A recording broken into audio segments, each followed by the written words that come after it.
Van Der'in önündeyiz. Bizi bekliyorlar. Biliyorsunuz Aysel'in Muhabbet ekibi böyle çat kapı girmeyi çok sever. Ben de öyle yapacağım. İçeriden sesler geliyor. Bakalım bize ne gibi sürprizleri varmış. Biz baskınla öğreneceğiz. Hadi bakalım.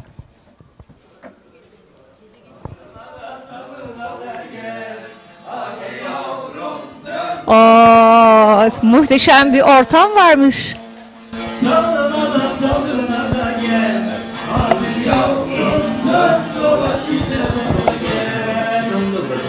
Gün olaydı, tan olaydı, gittiğim yer Han olaydı, yattığım yer Han olaydı, oy oy oy. Gün dolandım dağı taşı, dinmiyor gözümün yaşı. Gün dolandım dağı taşı, dinmiyor gözümün yaşı.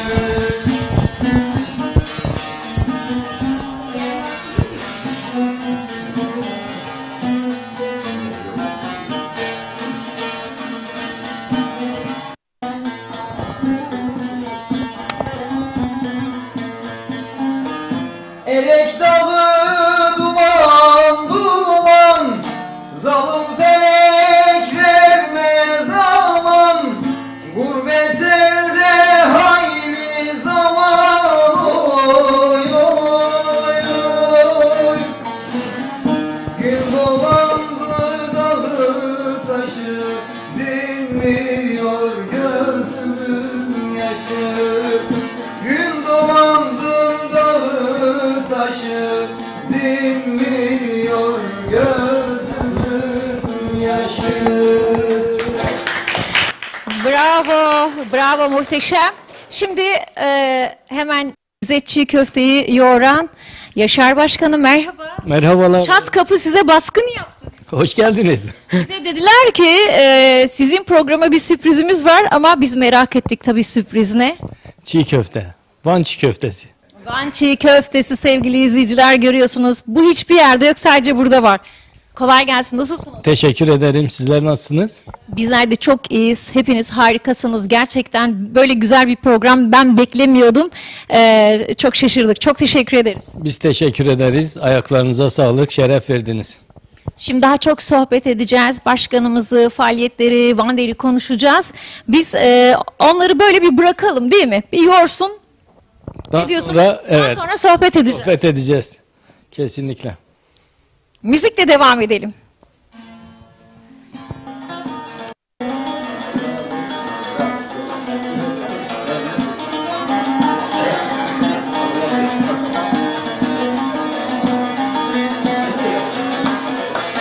Giderim bana doğru, oy aman aman aman.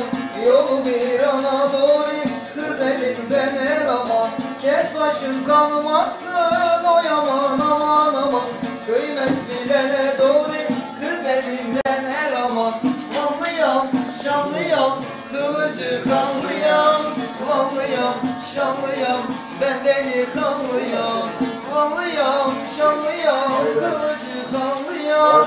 Vanlıyam, şanlıyam, ben delikanlıyam.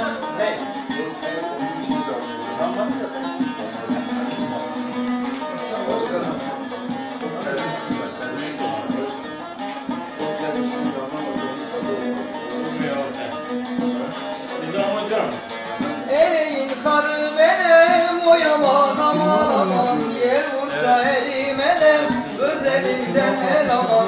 Eski yar şöyle dursun, oy aman aman aman. Can kurban yeri yare, kız elinden el aman. Vanlıyam, şanlıyam, kılıcı kanlıyam. Vanlıyam, şanlıyam, ben delikanlıyam. Vanlıyam, şanlıyam, kılıcı kanlıyam. Vanlıyam, şanlıyam, ben delikanlıyam.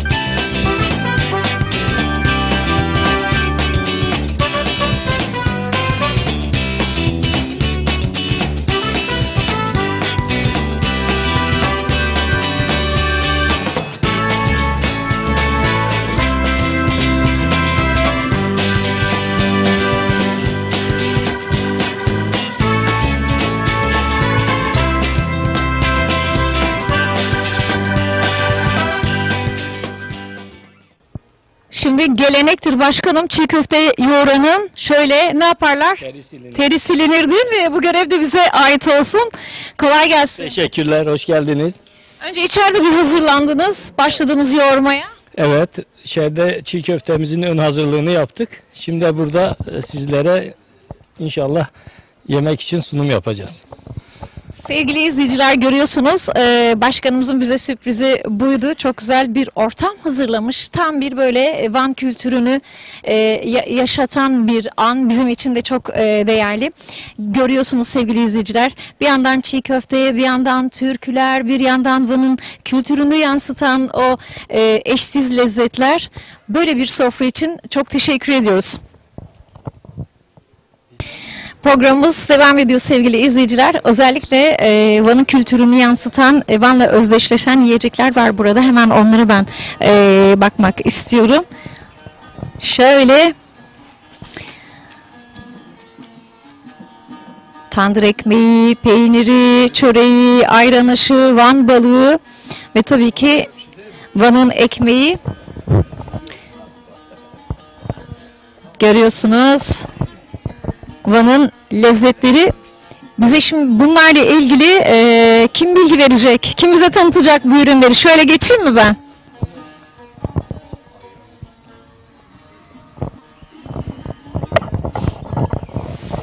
Ben hemen sevgili annemizin yanına geçmek istiyorum. Merhaba, tanıyalım sizi. Ben Yaşar Başkan'ın annesiyim. İsminizi alabilir miyim? Canan Canan anne. Kaç yıldır Antalya'da yaşıyorsun? 92'den beri. Buradasın. Evet. Van'la ilgili, Van deyince aklına ne geliyor? Ne hatırlıyorsun? Van'la ilgili çok güzel şeyler. Van balığı, kefal balığı, Van lavaşı, Van çöreği. Şimdi bize masada neler var bir söyler misiniz? Şu tuzlu Van balığı, Evet. şu da lavaş tandır ekmeği, şu da Van çöreği, şu da Van peyniri. En ünlüsü değil mi Van peyniri? Böyle Van deyince hep akla gelen Van peyniri. En ünlü. En ünlüsü Van peyniri, Van lavaşı, ayran aşı, tuzlu Van balığı, Van pidesi. O kadar. Siz yapıyor musunuz ayran aşı? Yaparım, çok güzel. Peki Van yemeklerinden hangileri var böyle aklınızda kalan burada da yaptığınız? Van ekşili, ayran aşı, Kürt köftesi, ciğer taplaması Burada da yapıyorsunuz değil mi çocuklarınız? yapıyoruz, tabii yaparız. Yani Van'daki tüm yemekleri yine burada da. Tabii hepsini yaparız. Peki bu güzel etkinlik için neler söyleyeceksiniz? Bütün hemşeriler burada. Etkinlikler için çok güzel. Van Dernek etkinlikleri çok güzel. Çok memnunuz. Türkülerle kendinizi Van'da hissediyor musunuz? Tabii çok güzel. Van'ın türküleri meşhur zaten. Peki sohbetimiz sizinle devam edecek. Teşekkür ediyorum. Hemen sizinle devam edelim. Merhaba, öncelikle sizi tanıyabilir miyiz? Merhabalar, ben Oya Boysan, Antalya Vanlar Yardımlaşma ve Dayanışma Derneği Başkan Yardımcısıyım. Burada olmanızdan bugünün mimarı sizsiniz, teşekkür ederiz. Biz teşekkür ederiz. Hem kültürümüzü yaşatmak için bir amacımız, gelenek kültürümüzü, kulağım müziğe gittiği için konsantre olamadım. Arada güzel türkülerimiz de var. Evet, çok güzel, onu da dinlemek istiyoruz. Burada biz amacımız kültürümüzü yaşatmak, gelecek nesle aktarmak. Çünkü hepimiz çok uzun yıllar oldu Van'dan çıkalı. Dolayısıyla kaybetmemek için kültürümüzü çeşitli etkinlikler yapıyoruz. Bu hem insanları bir araya getirip etkileşimi sağlamaya çalışıyoruz. Hem de hoşça vakit geçiriyoruz, özlüyoruz memleketimizi. Bizim insanımız çok özel. Yani nereye giderseniz gidin Vanlı deyince mutlaka güzel şeyler duyarsınız. Biz onu da burada devam ettirmeye çalışıyoruz. Teşekkür ederiz size. Bu arada sevgili izleyiciler, Oya Hanım aynı zamanda bizim meslektaşımız kendisi. Değil mi? köşe yazarımız. Teşekkür ederim. Devam ediyor değil mi basın? Devam ediyor. Aynı zamanda bir sanat dergisinde yazıyorum. Biraz sanatla da ilgiliyim. Amatörce tiyatro yapıyoruz. Eşimle tango yapıyoruz. Ufak tefek yazıyorum. Böyle hayatın içinde koşturmaca devam ediyoruz. Siz de bir Vanlısınız, uzun yıllardır buradasınız değil mi? Evet, yaklaşık 35 yıl oldu. Ama o hasret hiçbir zaman bitmedi. Yani her zaman bir 65 plakayı görünce gözlerimiz dolar. O hasret hiç bitmedi. Dernekte de bir çeşitli hasret gideriyoruz. Memleket hasreti. Ve burada da bu kültürü de yaşatıyorsunuz değil mi? Evet, kesinlikle yaşatmaya çalışıyoruz. Başkanımızın restoranı da var, Van yemeklerinin çıktığı. Özellikle orayı da tercih ediyoruz ve Antalya'da da çok sevildi bu restoran. Bizim kahvaltımız var. Yani bilmeyenler için kahvaltımız da çok özel. Çok ünlü, dünyaca tescil kazanmış Van kahvaltısı. Aynı zamanda Türkiye'de kahvaltı kültürü Vanlardan çıktı. Çünkü çok özel çeşitlerimiz var. Orada ben çocukluğumda bile kahvaltı salonları vardı. Türkiye'nin hiçbir yerinde böyle bir kültür yoktu. Evet. Peki sohbetimiz devam edecek. Burada böyle 3 tane kadın var. Kadınların gücünü görüyorsunuz sevgili izleyiciler. Vanlı kadınlar. Hemen bir diğer kadınla devam etmek istiyorum. Merhaba, tanıyalım sizi. Merhaba canım. Ben İhsan Çavuşoğlu. Van Derneği Komisyon Başkanıyım. Kadınlar Komisyon Başkanıyım. Bu etkinlikle Van'ımızın az da olsa ürünlerini tanıtmaya çalışıyoruz. Yemeklerini tanıtmaya çalışıyoruz. Açıkçası burada Vanlarla birlikte olmak hepimizi çok duygulandırıyor ve sevindiriyor. Geleceğe aktarım yapmaya çalışıyoruz. Bizden sonra gelecek gençlerimiz de az da olsalar peynirmiş, ayran aşıymış. Onun haricinde keledoşumuz var biliyorsunuz. Sengeserimiz var. Bunları yaparaktan onlara da bir pencere açmaya çalışıyoruz. Bu arada şurada gördüğümüz ürünleri az da olsa tanıtmaya çalıştık. Emeklerinize sağlık. Biz teşekkür ederiz. Sevgili izleyiciler, ben hatırlatayım. Yaklaşık birkaç hafta önce Kadın Komisyonu'nun Hayat Park'ta çok güzel bir etkinliği olmuştu. Orada Vanlı kadınlar bir araya gelmişti ve onun mimarisi de İhsan Hanım'dı. Orada yaklaşık 150-200'e yakın Vanlı kadınlar bir arada. Hatta yıllardır birbirini görmeyip de orada karşılaşan ve onun dışında da orada tanışan kadınlar vardı. Çok güzel bir dayanışma örneğiydi. Buradan onu da hatırlatalım istedim. Evet. Tabii şöyle bir şey söyleyeceğim ben. Buraya geldiğimden beri hiç görmediğim, Van'da yıllar önce görmüş olduğum insanlarla bir araya gelmek çok farklı bir mutluluk oluyor. Oya Hanım'la özellikle mesela bizim çok farklı bir geçmişimiz var. Ben bir onu anlatacaktım. Sevgili izleyiciler, evet, o kadar enteresan bir buluşma olmuş ki hikayeyi sizden dinleyelim mi? Evet, Oya Hanım'la biz birbirimizle ortaokul ve lisede beraberdik. Daha sonrasında hiç birbirimizden haber alamadık. Ben Van'daydım. Oya çıkmıştı Van'dan. Yıllar sonra Antalya'ya gelince babasının anısına yapmış olduğu bir paylaşımla soyadını kullandığından dolayı birbirimizi bulmuş olduk. Ama sanki hiç ilk günden beri kopmamışız gibi, ayrılmamışız gibi. Bu çok güzel, büyük bir mutluluktu benim için. Yani tekrar çocukluğumuzda, gençliğimizde olduğumuz gibi bir aradayız. Van'a hizmet etmeye çalışıyoruz Vanlılara. Bu konuda başkanımız sağ olsun Yaşar Bey bizleri bir araya getirerekten bu dernek çatısı altında hepimiz ayrı ayrı Vanlılara hizmet etmeye çalışıyoruz. Bir tek Vanlılara da hizmet etmiyoruz tabii. Bizim bayağı da bir gönüllümüz var. Böyle Vanlıları seven arkadaşlarımız var. Onlarla beraber onlar da bizi hiç yalnız bırakmıyorlar. Bu mutluluğu da anlatmış oldum ben böylece. Evet, çok güzel bir anı olmuş. Ben de duyduğumda çok etkilenmiştim. Antalya'nın ayrı bir güzelliği tabii ki. Yıllar sonra bir çocukluk arkadaşıyla aynı yerde karşılaşmak ama şimdi aynı çatı altında Vanlılarla birlikte böylesine güzel etkinliklere imza atan kadınlar da olması son derece gurur verici. O tarafa doğru gideceğim. Sohbetimiz devam edecek sizlerle. Annelerle yine sohbet edeceğiz. Van Der'in almış olduğu ödüller 6. Yöreler Renkler Festivali'nden, yine resim sergisinden, yapılan etkinliklerden alınan, evet, gördük. Bakalım mı? Merak ettim şimdi. Çiğ köftenin neyi kaldı? Yaşar Başkanım, neyi kaldı? Bitmedi mi? Tamam, şimdi servis edilecek. Şimdi bunun diğer çiğ köftelerden mutlaka ayıran bir özelliği vardır. Muhtemelen. Siz biliyorsunuz da biz bilmiyoruz. Bunun özelliği, bunun baharatlarını Van'dan getirtiyoruz. Bizim çocukluğumuzun damak tadı. Biz şu anda moda oldu etsiz çiğ köfte. Biz etsiz çiğ köfte yemeyiz. Çiğ köftemiz etli. Ha, sevgili izleyiciler, Van'ın bir özelliği de etsiz çiğ köfteyi yiyemezler. İlla ki o etli olacakmış ve baharatı da özel sadece Van'da yapılıyor. O zaman bazı böyle çiğ köftesiyle ünlü illerin rakibi diyebiliriz değil mi? Valla aslında patenti Urfa'nın, fakat Van'ımızın çiğ köftesi damak tadı biraz daha farklı. Urfa gibi değil. İsotu çok fazla kullanmıyoruz. Bizi yörenin halkı Van çiğ köftesi bunun ismi. Biz Van çiğ köftesini daha çok severiz. Peki. O zaman siz başlayalım, devam edin, dağıtın.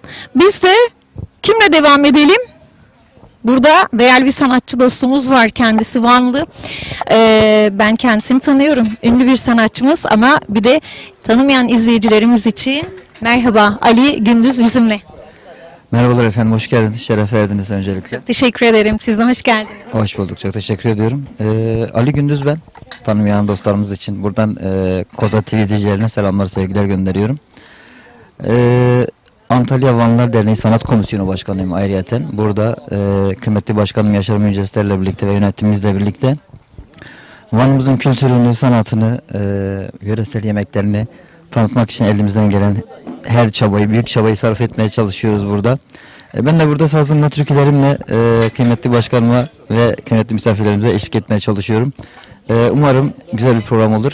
Size de tekrardan teşekkür ederim. Teşekkür ederim. Ali, kaç yıldır Antalya'da yaşıyorsun? 4. yılım benim. Antalya'dayım. Antalya'ya geldiğim günden beri kıymetli başkanımla tanıştık zaten. Kıymetli başkanım sağ olsun. Her konuda her Vanlı'nın arkasında destek oluyor. Tabii sanat konusunda da sağ olsun bayağı bir desteği oldu bize. Ben de kendisine buradan teşekkür ediyorum ve yanında olduğum için de çok mutluyum. Çünkü onun sayesinde çok şeyler oluyor burada. Bazı şeyler yapabiliyoruz.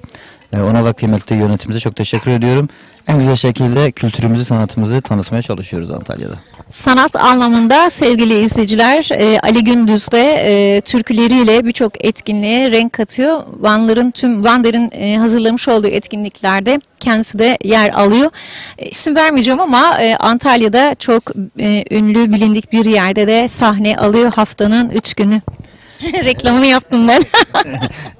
Reklama girecek mekan ismi vermiyoruz ama haftanın 3 günü çarşamba, cuma, cumartesi günleri bütün hemşehrilerimiz ve bütün Antalya'yı bizi dinlemeye bekliyoruz. Evet, türkü sever dostlar, Ali'nin o güzel türkülerini dinleyebilirsiniz Antalya'da.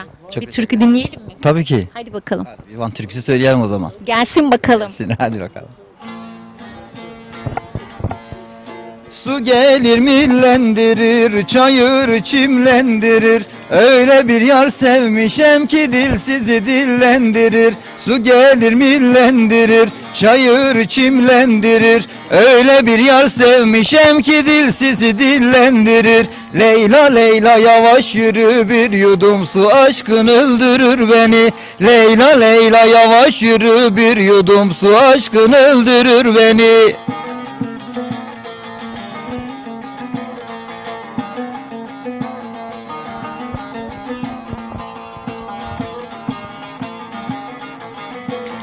Su gelir daşa değer, kirpikler kaşa değer. Merak etme sevdiğimle bir gün baş başa değer. Su gelir daşa değer, kirpikler kaşa değer. Merak etme sevdiğimde bir gün başa değer. Leyla Leyla yavaş yürü, bir yudum su aşkın öldürür beni. Leyla Leyla yavaş yürü, bir yudum su aşkın öldürür beni. Wow, Leylalara gelsin. Ne güzel, ne güzel ya. Türküler de olmasa nasıl dayanır insan bunca şeye, değil mi? Kesinlikle türküler zaten bizim özümüz, yaşanmışlıklarımız, yaşadığımız her şeyi türkülerle burada anlatmaya çalışıyoruz. Evet, Ali ile sohbetimiz devam edecek. Bir şampiyon yanına doğru gitmek istiyorum sevgili izleyiciler. Merhaba şampiyon. Merhabalar, hoş geldiniz. İyi yayınlar öncelikle. Çok teşekkür ederim. Ben tanıyorum, yakinen tanıyorum seni ama bir de izleyicilerimiz için tanıyalım mı? Merhabalar, ben Ferhat Özmen, 20 yaşındayım. Alanya Alaaddin Keyfi Üniversitesi'nde beden eğitimi öğretmenliği okuyorum. Milli sporcuyum. Üniversite arası Türkiye şampiyonluğum, Avrupa derecelerim var. 3 kere milli takımda ülkemizi temsil ettim. 2 Avrupa ikinciliğim, bir de Avrupa üçüncülüğüm var. Bu şekilde yolumuza devam ediyoruz. Bu sene de Dünya Şampiyonası'na Katar'a gideceğim inşallah. İşte şampiyon dediğim ya sevgili izleyiciler, gerçekten de genç arkadaşımız Ferhat'ın şampiyonluğuyla biz gurur duyduk. Teşekkür ederim. Nasıl gidiyor çalışmalar? Devam ediyor, hız kesmiyoruz. Katar'a değil mi? Katar'a gideceğiz, Ne evet. zaman gideceksin? Neler yapıyorsun? Hazır mısın? Sonunda gideceğiz, hazırız. Antrenmanlar devam ediyor. Gerisi artık bize kalmış. Bakalım, göreceğiz. Hedef şampiyonluk tabii ki. Ülkemizi en iyi şekilde temsil etmek. Bunun için elimizden geleni yapıyoruz. Nasıl başladı spora ilgi? Spora ilgim çok küçük yaşlardan başlamıştı. Futbolla başlamıştım daha öncesinde. Daha sonrasında dövüş branşlarına başladım 13 yaşımda. Daha sonrasında dövüş branşlarına devam ettim. Başarılar gelince profesyonel olarak da devam ediyorum. Profesyonel maçlarda, amatör maçlarda ülkemi en iyi şekilde temsil ediyorum. Gerçekten gurur duydum ben. Peki neler söyleyeceksin gençlere, senin gibi yaşıtlarına ne önerirsin? Ben şimdiki neslin daha çok sporla ilgilenmesini istiyorum. Şimdiki devirler teknolojiyle uğraşıyor genel olarak, çocuklarımızın hepsi. Ailelerimizin, velilerimizin çocuklarını bir spor dalıyla uğraşmasını tavsiye ederim şiddetle. Bu herhangi bir branş da olabilir. İlla dövüş sanatları veyahut da bireysel spor, takım sporları olacak değil. Herhangi bir spor dalı da olabilir. Şiddetle tavsiye ediyorum ailelerden bunu. Yeni nesil bence bunu hak ediyor. Peki, çok teşekkür ediyoruz. Biz de ederim. ekip olarak seni tebrik ediyoruz ve başarılar diliyoruz. Tekrar. Umarım güzel bir şampiyonlukla dönersiniz. İnşallah. Çok teşekkür ederim. İnşallah. Sağ olun. İyi yayınlar size de. Bir başka şampiyon da var aslında sevgili izleyiciler. Nur Tatar bugün o programımıza katılmadı. O da bir Vanlı, o da bir şampiyon ama sanırım babası burada. Değil mi? Sizi de alalım mı şöyle? Gelin bakalım. Sevgili Nur'un babası. Merhaba, merhaba. Hoş geldin. Ama o da eski bir sporcu, ben biliyorum. Merhaba, tanıyalım sizi. Ben Nizamettin Tatar, Vanlıyım. Tabii ki Antalya'da yaşıyoruz. Çok güzel bir yönetim kurulu, Sayın Başkanımız Yaşar Mücesser derneğimizin başkanı olarak, biz de yönetim kurulu olarak çok güzel bir el birliğimiz var. Ve bunu açık ve net söyleyeyim size. Bize ulaşan herkese elimizi uzattık. Bütün desteklerimizi hiçbir zaman eksik. Gerek maddi gerek manevi yönden.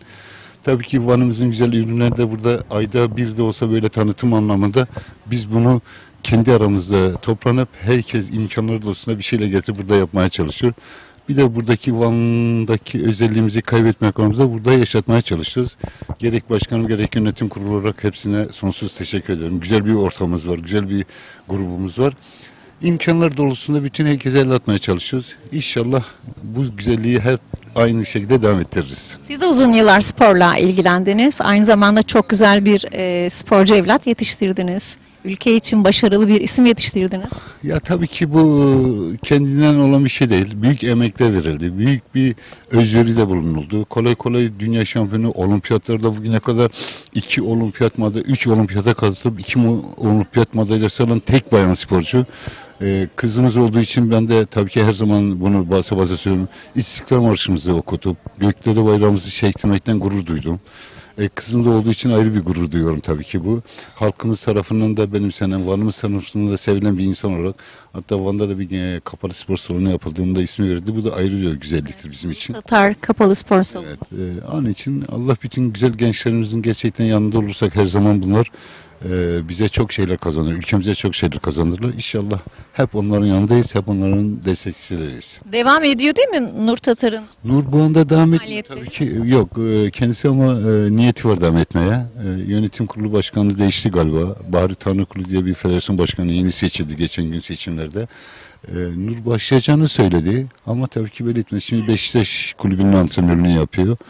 Allah yardımcılar olsun. İnşallah güzel bir şekilde başarıları devam ediyor. Ona selamlar gönderiyoruz sevgili Nur'a bizi izliyorsa. Ben de onun adına herkese sevgi ve saygılarımı sunuyorum. Teşekkür ederim. Teşekkür ederim. Sevgili izleyiciler, duyduğunuz gibi sadece Vanlılar değil, Vanlı olmayanlara da destek veren bir dernek burası. Vanlı olan olmayan herkes bu çatı altında herhangi bir şeye ihtiyacı olsun olmasın gönül veren herkesi bir araya getiren, bütünleştiren bir dernek. Öyle değil mi? Çok önemli bir konuya değindiniz. Bizim için Vanlı olması önemli değil. Bizim için insanımız kim olursa olsun bize dernek olarak ulaşıldığı zaman, haber verildiği zaman, herhangi birine haber geldiği zaman Antalyalılara da hizmet ediyor aynı zamanda. aynen öyle. Hiç fark etmiyor bizim için. İnsanız için, Türk vatandaşı olarak herkese hizmetimiz sonsuz derecede. Vanlı olması hiç önemli değil bizim için. Bizim derneğe herhangi bir yönetim kurulundaki üyeler arkadaşlarımızın haberi olduğu zaman hem WhatsApp grubuna yazıyor. Böyle bir ihtiyaçları var. Anında o anda herkesin bütün imkanlarını seferber ediyor. Bu da Van'ın bize yakışan odur. Biz de Böyle bir ağınız var değil mi? WhatsApp grubunuz var ve orada tabii, bir bütün grup- Vanlılar, Vanlı olan olmayan herkes orada. Tabii başkanımız olsun 5-6 grup ayırmış. Hemşeri grubu, işte Vanlılar grubu, dernek olarak, bilmem ne grupları olarak 5-6 grubumuza. O grupta bütün insanlar bir anda herkesin haberi oluyor. Bu haberi olanda da bize geliyor haber tabii ki. Sizin herkese WhatsApp'tan okuyor. Dayanışma ve destek ama. Tabii. Onun için herkes o anda can siper derler ya. Onun için herkes elinden geldiği kadar koşturup o yardımını esirgemeden yapıyoruz. Ne kadar güzel bir dayanışma ağı sergilemişler sevgili izleyiciler. Bir gruplar oluşmuş ve buraya ihtiyacı olan maddi manevi bir iş olabilir, herhangi bir şey olabilir. Burada bir dayanışma ağıyla birlikte Hiç fark etmez. İş olsun, ekonomi olsun, maddi olsun, manevi olsun. Bugün başkanımızın ben bizzat şahit olduğum 15-20 kişiye yakın iş sahibi yaptı. Ve 4-5 ailesi olan bir genç, maddi durumu iyi olmayan bir aile vardı. İşte bir şeyler istemesi. Dediyse iş imkanı sağlayayım, çocuklarınıza iş imkanı vereyim. O iş imkanlarına gidip çalışın. En azından bundan sonraki bir seferlik yardımla bir şey olmaz. Ama ömür boyu size yardımcı olacağım bir iş bulmakta. 4-5 aile çocuklarına iş buldu. Şimdi hepsi harıl harıl çalışıyorlar. Bu daha güzel bir şey bence. kesinlikle bence de güzel. Devam ediyor değil mi? Tabaklar hazırlandı böyle. Güral çekiyorsun değil mi? Bak ne güzel. Başkanımız süslüyor. Başkanın marifetleri çok yüksek. Gerçekten sağ olsun. Ya böyle bir fanatik olamaz. Şu tişörtü gördünüz mü? Başkanımız böyle.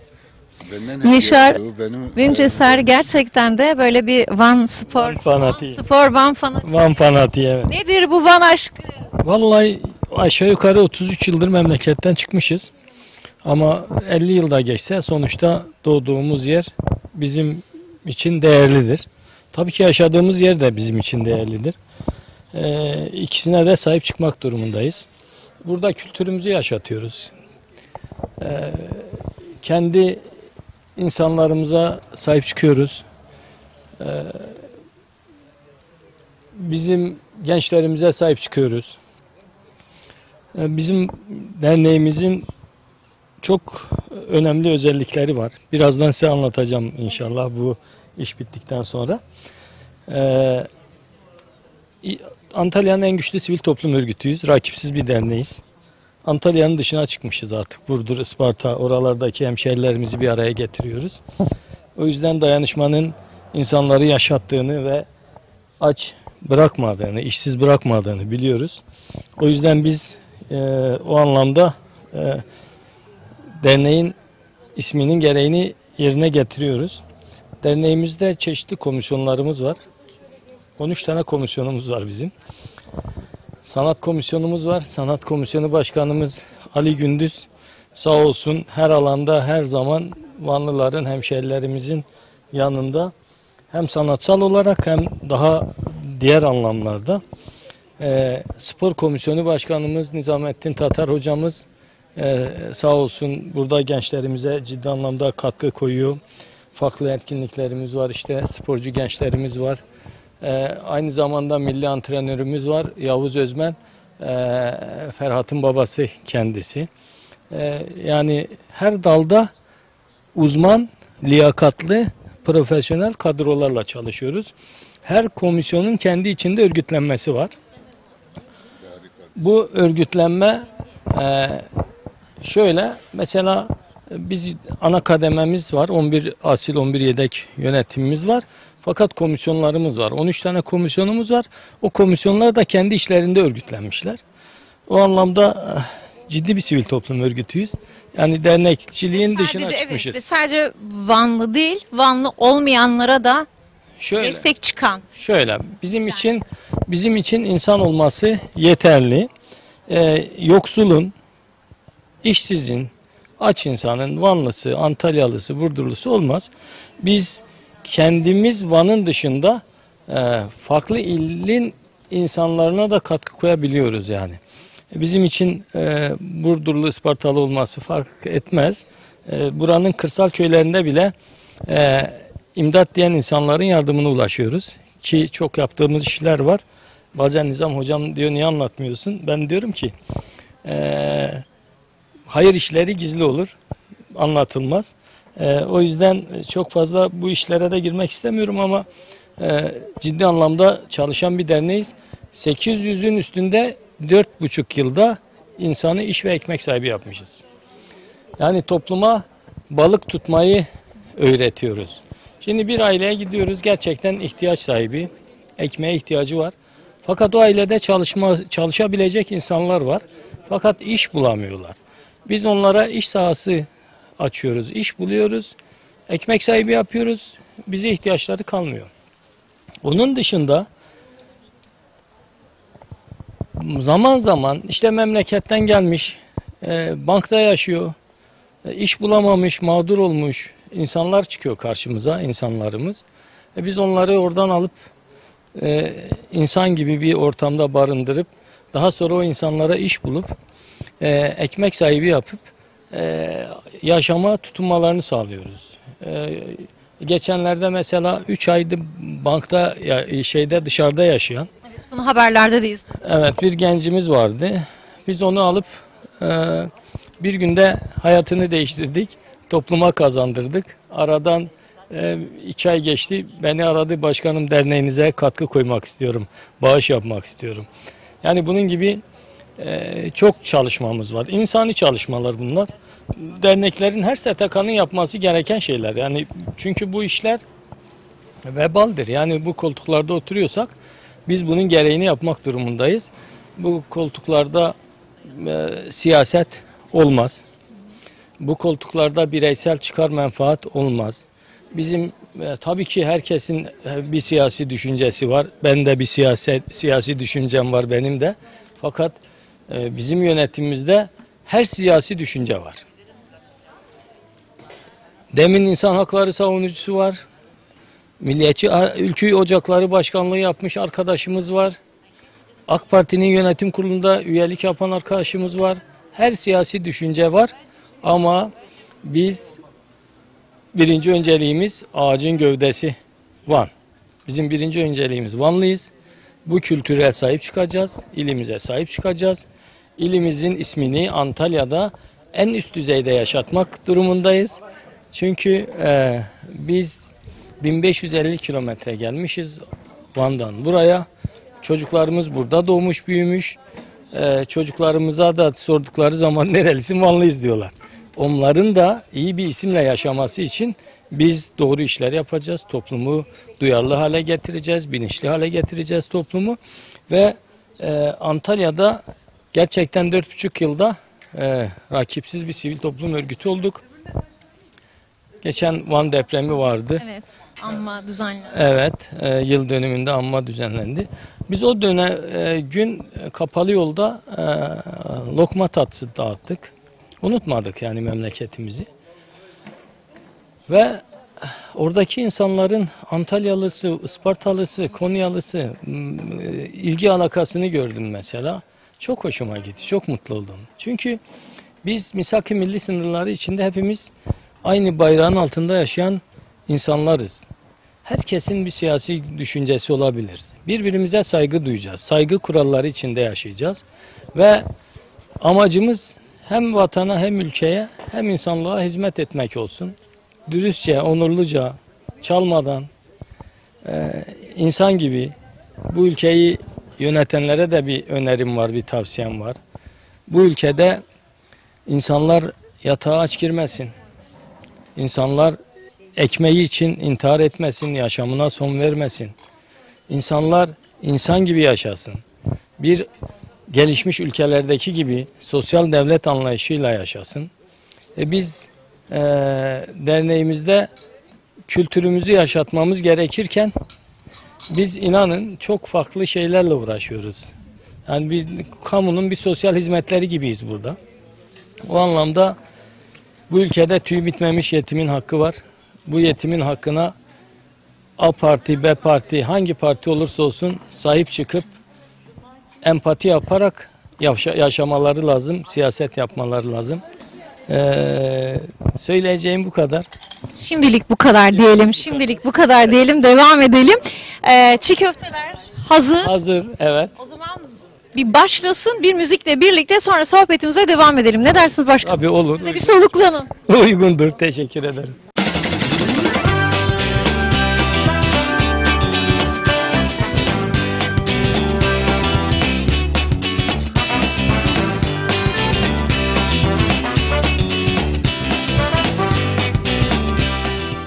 Ayran aşığı sevgili izleyiciler, görüyorsunuz içerisinde çok faydalı otlar var. Bu otlar sadece Van'da yetişen otlar. İçerisinde den var, kabak var. Sınıfta kaldım. Bu kadarını sayabiliyorum, gerisini bilmiyorum. Ama gerisini, şimdi bu güzel çorbayı yapan eller bize gerisini anlatsın. Buyurun, ben bugün çorba dağıtıyorum. Buyurun gelin. Çorbalar benden. Saati niye bekletiyorsun? Değil mi? Bu çorbayı ben yaptım diyeceğim şimdi.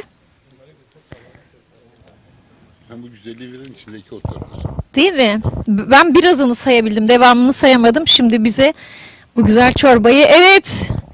Hanımlar, bu çorbanın içinde neler vardı?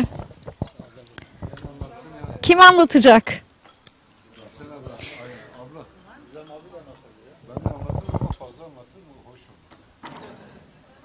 Şimdi çorbanın içindeki ve bu çorbanın nasıl yapıldığını dinleyeceğiz. Evet, ikimiz birlikte tutuyoruz. Çok değerli bizim için. Evet. Niye değerli? Bu ayran aşı. En çok sevdiğimiz. Ve Ama sadece Vanlar değil, Van dışında da çok sevilen, bilinen bir aş bu. zannedersem doğu kesimlerinde daha çok biliniyor bu. Bizim için önemli olan içerisindeki otları ve ona verilen tatlar oluyor. Şöyle anlatayım ben. İçinde den var dedim, kabak var. Kabak var. Kişniş var. Yani kişniş tohumu değil, direkt kişnişin kendisi. Maydanoz var. Pazı diyoruz. Hatta pazik diye geçer genelde Van'da. Ondan var. Bir de az da olsa muhakkak ıspanak koyuyorum ben. Böyle de olunca hepsi birbirine Yoğurtla değil mi? Yoğurt, evet, yoğurtla beraber. Bunun özelliği yoğurt olması zaten. Yoğurt çorbası. Hatta Van yöresinde bunu cacıkla yapanlar da var. O şekilde, yani diğer şeylere göre daha öncesinde kurutla yapanlar vardı. Ha, evet değil mi? O aklıma geldi birden çocukluğumda. Evet. Kurut da vardı. Aynen, kurut da vardı. Kurutla yapanlar da vardı. Olmayan evlerde de yine yoğurt. Aynen, yoğurtla yapılıyor. Ve çok lezzetli oluyor bu bir gerçek. Hem besleyici hem daha organik oluyor. İçerisindeki yiyeceklerle beraber. Bizim de en sevdiğimiz oluyor. Ayran aşı olunca tabii yanında muhakkak Aynen. balık olması gerekiyor. İnci kefalimiz Vardı zaten balık gördünüz. vardı. Onun şimdi mevsim yasağı daha başlamadı ama biz buralarda pek bulamıyoruz onu. Normal taze balık da daha güzel oluyor. Evet, şöyle. Vitamin deposu ayran aşımız da burada. Şimdi yanımda çok tatlı bir kızımız var. Livanur Gündüz. Evet. Sen bize bir gösteri mi yapmak istiyorsun? Evet. Ne hazırladın bizim için? 23 Ekim 29.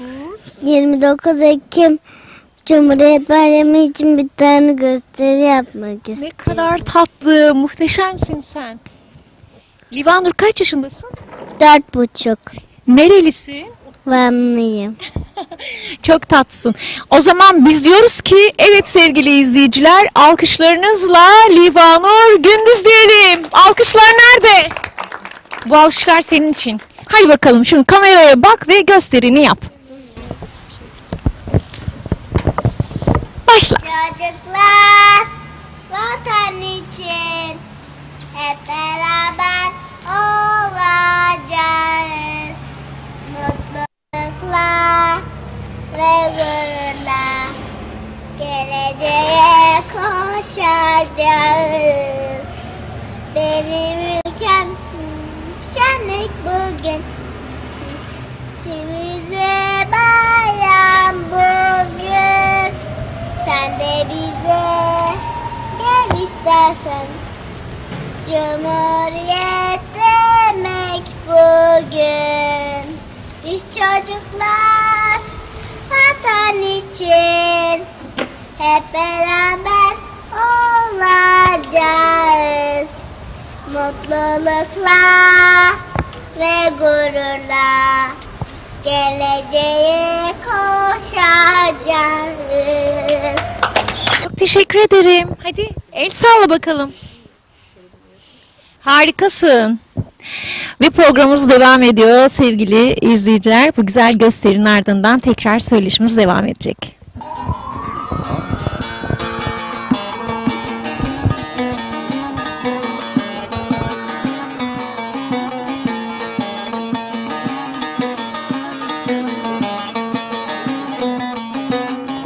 Karşıda yar geliyor can oy, yeleği dar geliyor can oy. Ben sevdim eller aldı can oy, o bana dur geliyor can oy. Ben sevdim eller aldı can oy, o bana zor geliyor can oy. Oy can oy, oy can oy, oy can oy. Ben de sana hayran oy can oy. Oy can oy, oy can oy, oy can oy. Ben de sana kurban oy can oy.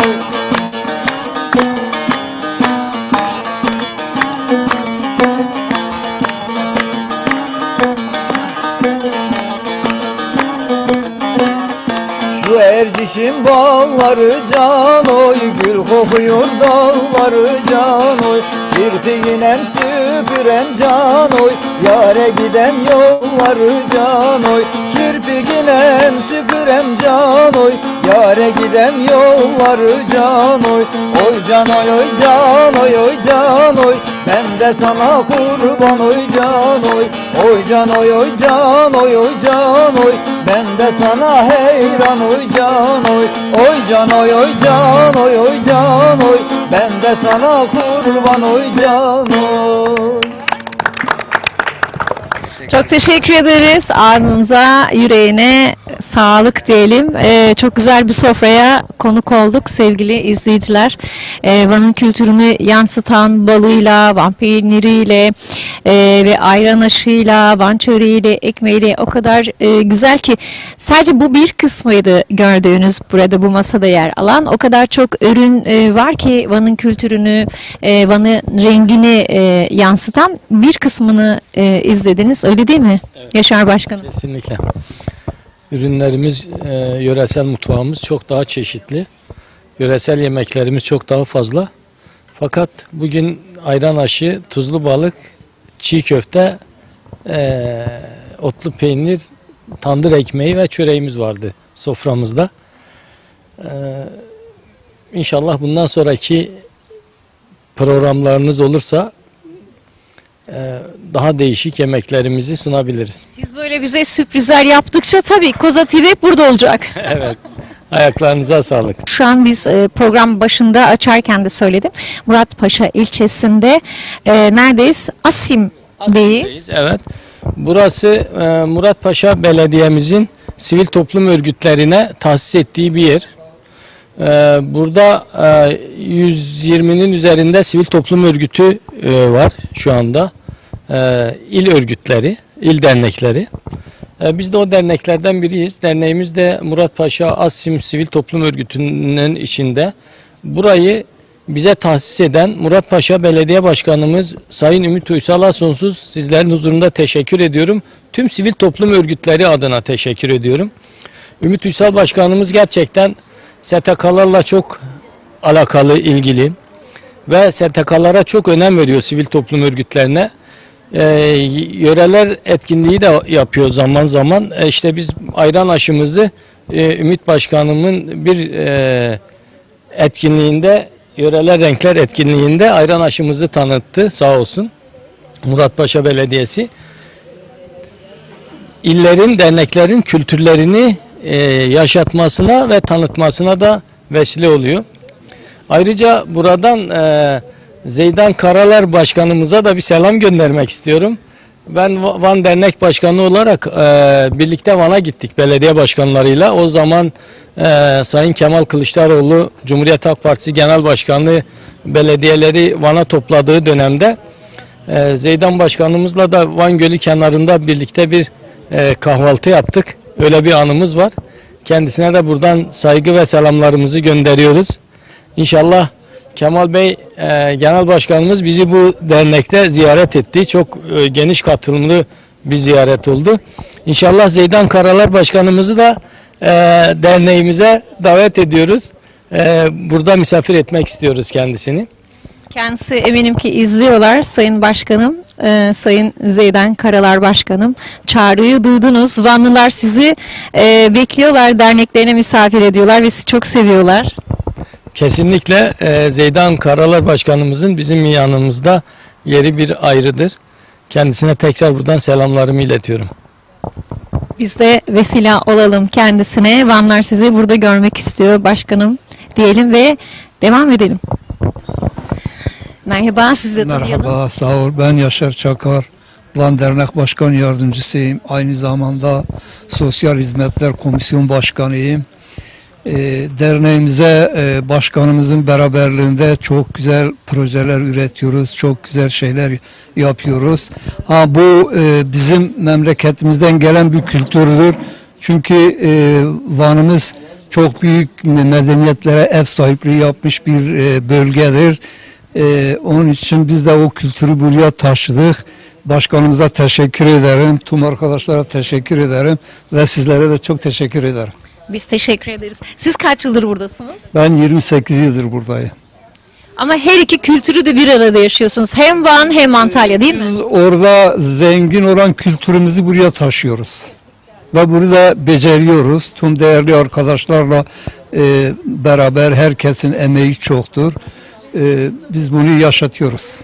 Biz o kültürü buraya taşımışız. Ki biliyorsun Van dedim ya çok büyük medeniyetlere ev sahipliği yapmış. Ta Medlerde, Asurlarda, Urartularda ta çağımıza kadar bu medeniyetleri geçirmiş ve tarihi eserleriyle çok zengin bir ilimiz. Şu an başkanımız da arz ettiği gibi hemen hemen Vanlı olarak Antalya'da en az 100 binin üzerinde nüfus yaşıyoruz. Ki tabi bu tüm ilçeler dahilinde. Antalya'da değil mi şu an? Antalya'da. 100 evet. binin üzerinde Vanlı burada. Evet. Hemen hemen 100 binin üzerinde. Yani Gazi Paşa'dan Kaş'a kadar Elmalı, Korkuteli, Akseki, İbradi'ye kadar yani bu ilçeleri içine alarak ve buradaki 3 tane merkez ilçe il üzerinde hemen hemen 100 bin nüfus Vanlı yaşıyor burada. Hepsi de burada çok güzel birbirine yardımcı oluyorlar. Başkanımızın denetiminde çok sağ olsun, onun emeği çoktur. Tüm arkadaşların emeği vardır.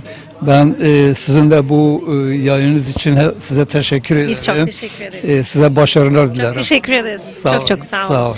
Hemen bir diğer sizinle devam edelim. Bir diğer Vanlıyla aynı zamanda dernek yönetimindesiniz değil mi? Sizi tanıyalım. Ben Hakan Saatçıoğlu, Van Dernek Başkan Yardımcısıyım. Evet. Aşağı yukarı Antalya'ya ilk gelen Vanlılardanım. Sizin kaç yıl oldu? Ben 1976 yılında geldim, memur çocuğuyum. Babamın memuriyeti sebebiyle geldik fakat buraya yerleştik. Burada kaldık.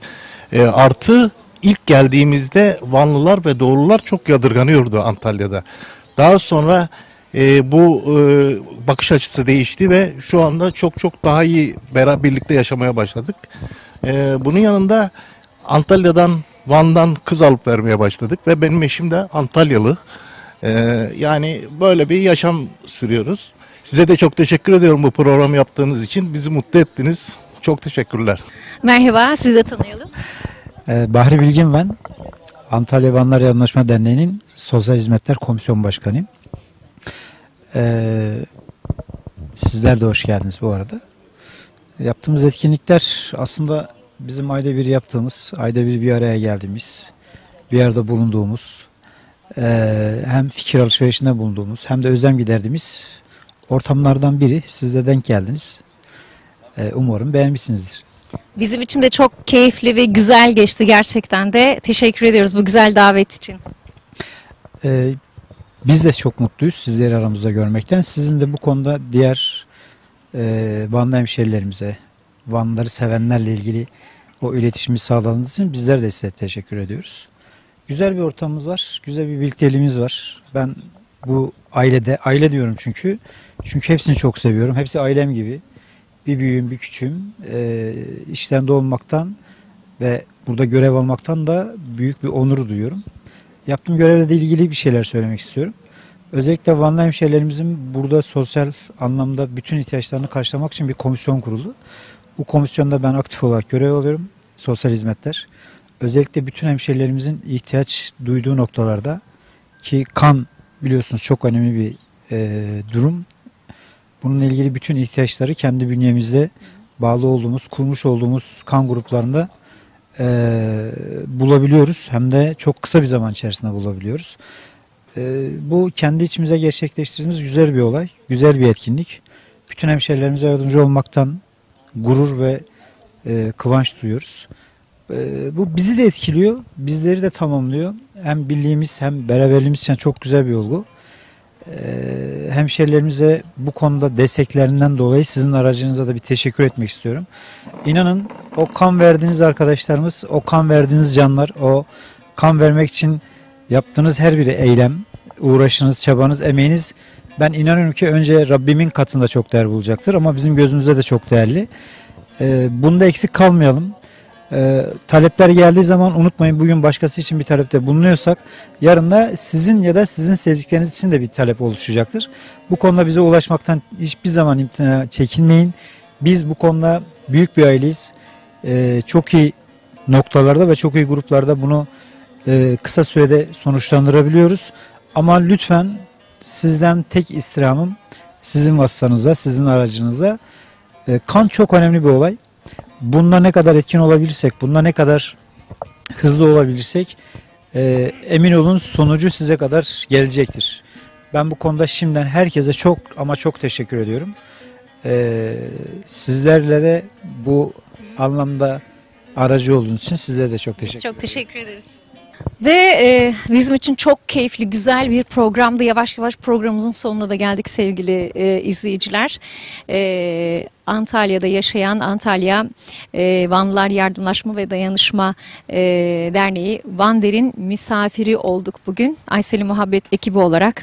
Hemen yanımda dernek başkanı bizimle birlikteydi. Çiğ köfteler yoğruldu, sohbetler ettik, türküler söyledik ve programın sonuna geldik. Yaşar Başkanım, neler söyleyeceksiniz? Ayaklarınıza sağlık. Şeref verdiniz. Koza TV ailesine derneğimizi düşünüp değer verdikleri için, geldiğiniz için sonsuz teşekkürler ediyorum şahsım ve yönetimim adına. Yine bekleriz. Söylemek istediğim zaten arkadaşlarım yeterince konuştu. Ben de anlatmak, kendimizi ifade ettiğimi düşünüyorum. Sizi herhalde bir kapanış şarkısıyla yolcu edeceğiz diye düşünüyorum. Öyle mi? Evet. Ali Bey ne diyorsunuz? Bir türküyle mi bitirelim? Tabii ki başkanım da söylediği gibi bir türküyle bitirelim. Sizlere çok teşekkür ediyoruz. Ayaklarınıza sağlık. Koza TV'ye, Koza TV yönetimine çok teşekkür ediyoruz. Buradan selamlar, sevgiler gönderiyoruz. Çok sağ olun, var olun. Biz de çok çok teşekkür ederiz. Bir türküyle veda edeceğiz. O zaman ben programı kapatayım. Sevgili izleyiciler, geldik Aysel'i Muhabbet programının sonuna. Güzel bir türküyle kapanışı yapacağız. Bir başka programda görüşmek üzere. Hoşça kalın diyorum efendim.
Gençliğim mi daha uzak?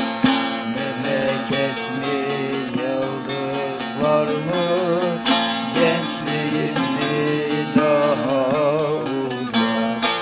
Kayınların arasında bir pencere sarı sıcak.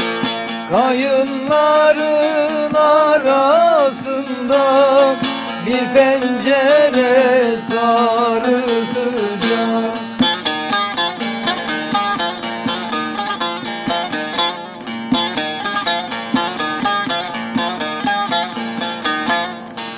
Ben oradan geçerken biri amca dese gir içeri. Ben oradan geçerken biri amca dese gir içeri. Girip yerden selamlasam hane içindekileri. Girip yerden selamlasam hane içindekileri.